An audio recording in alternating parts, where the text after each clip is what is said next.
Hello and welcome. My name is Alan, and we are back with more of the U.S. Constitution.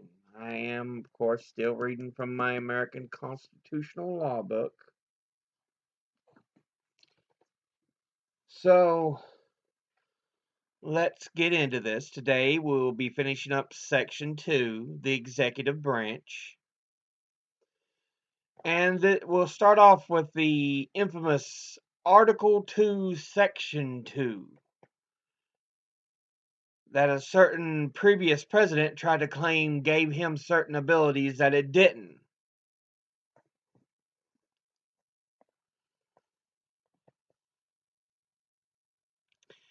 But anyway, let's get into this. Article 2, Section 2, Paragraph 1. The President shall be Commander in Chief of the Army and Navy of the United States and of the militia of the several states when called into the actual service of the United States.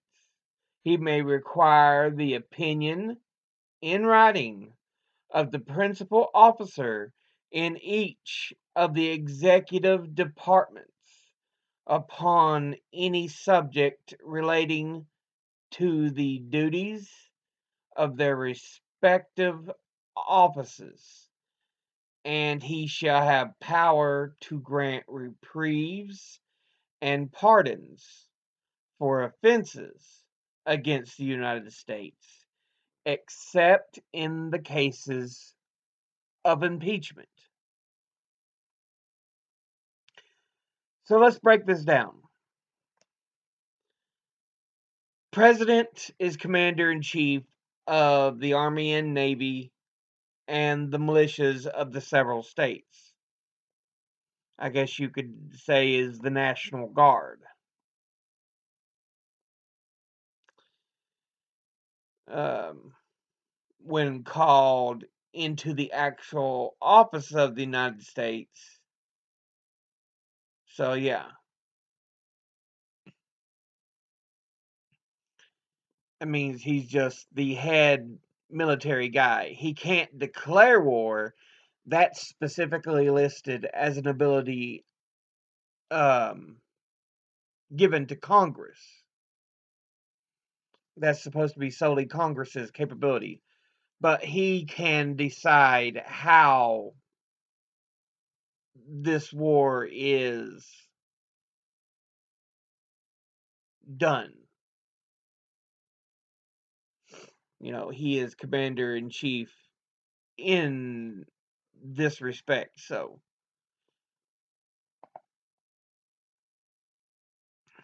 okay, and then we have a semicolon that says he may require the opinion in writing of the principal officer in each of the executive departments upon any subject relating to the duties of their respective offices, and he shall have the power to grant reprieves and pardons for offenses against the U.S. except in the cases of impeachment. So, he can ask for in writing what each office does. What is their duties? That's in the executive branch. And the way I'm reading that is any of the cabinet members or any other executive departments created under the executive branch. They're on in. And he can grant reprieves and pardons for any kind of case except impeachment. Article 2, Section 2. He shall have power, by and with the advice and consent of the Senate, to make treaties, provided 2/3 of the senators present concur, and he shall nominate, and by and with the advice and consent of the Senate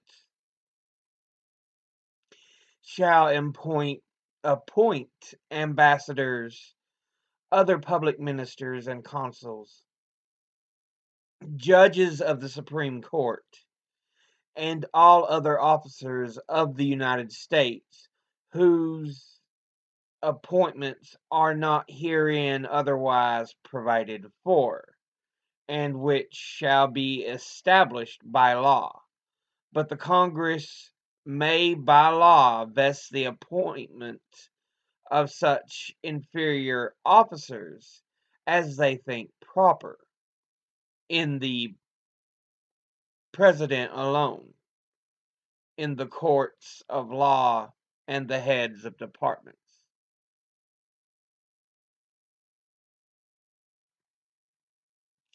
So,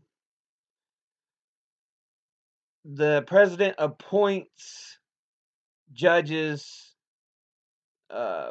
ambassadors, ministers, consuls, but they need to be with the approval of the U.S. Senate, at least 2/3.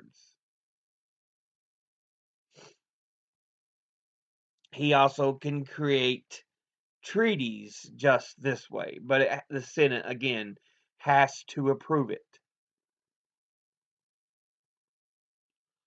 Um, and then if um, Congress thinks it necessary by law, they can set an appointment of inferior officers.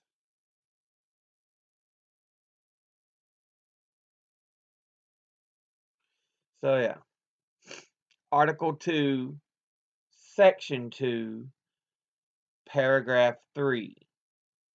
The President shall have the power to fill up all vacancies that may happen during the recess of the Senate by granting commissions which shall expire at the end of their next session. So, in the cases when the Senate is not in office, the President shall have the power to fill up a vacancy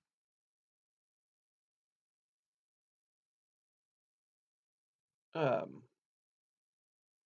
by setting a commission,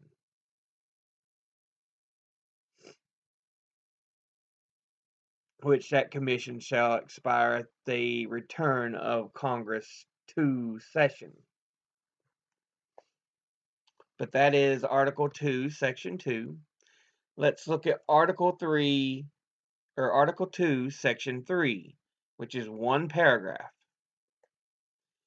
He shall from time to time give to the Congress information of the state of the Union and recommend to their consideration such measures as he shall judge necessary and expedient.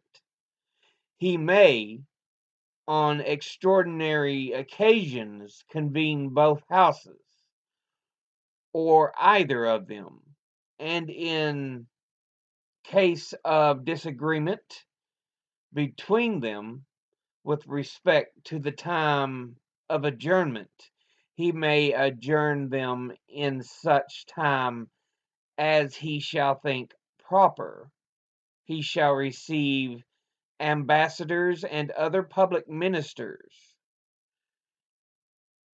He shall take care that the laws be faithfully executed, and shall commission all the officers of the United States. So, the first line in this section, State of the Union. This is the State of the Union address that the president is supposed to give to Congress.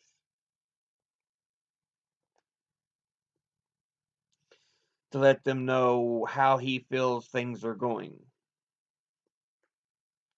And in such moments is to recommend to them for them to think about uh, things he thinks are necessary and need immediate attention. Um, and on then it has a semicolon.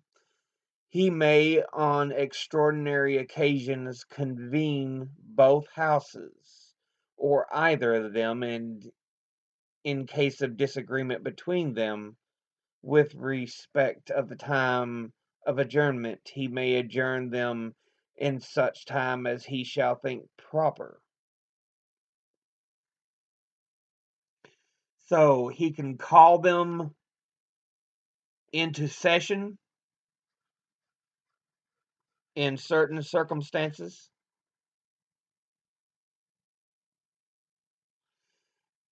And yeah, because it says on extraordinary um, on extraordinary occasions convene both houses or either of them. If there is disagreement um, with between them and the time and respect to the time of adjournment, he can just say session's over and basically end that session. He he doesn't have control over Congress, but in special occasions he can do such things. So, like in emergency situations. Um, and then it has a semicolon. He shall receive ambassadors and other public ministers, where he is meant to be the head representative of the U.S. So he's there to talk to heads of state, the ambassadors of these countries.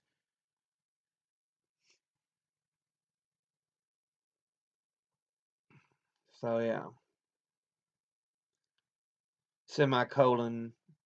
He shall take care that the laws be faithfully executed and shall commission all officers of the U.S. So again, that's what his branch is known as, the executive branch. There to make sure the laws are executed into practice,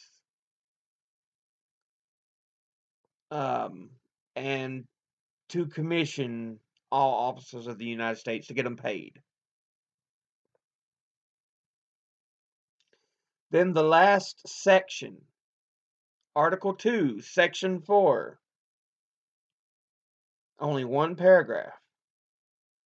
The President, Vice President, and all civil officers of the United States shall be removed from office on impeachment for and conviction of treason, bribery, or other high crimes and misdemeanors.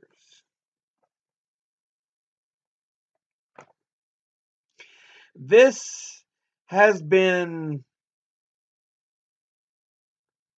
a hotly debated section because it's like, what can a president truly be impeached for?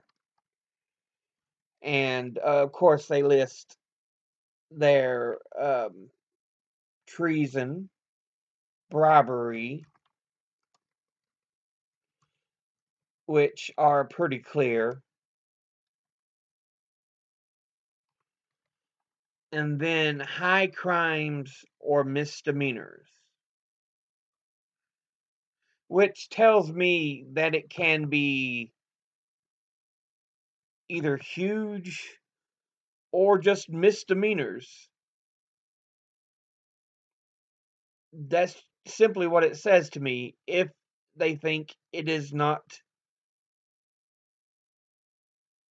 fitting to the office or hurts your ability to perform in the office.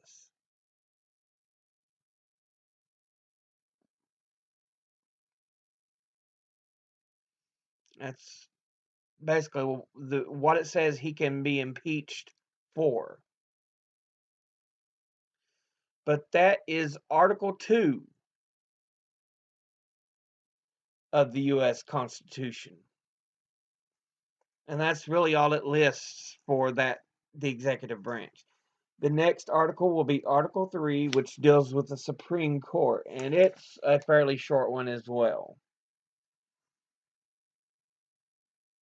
To be honest, it's actually a little shorter than the executive, because Article 2, Section 1 was so long. But yeah, Article 3 will be about the judicial branch, in specific, the Supreme Court. But yeah, that's it for this video. As always, educate thyself, think, read, study, learn. Someone tries to tell you something you have trouble believing, ask them to cite their sources. I'll see you all in the next video. Until then, later.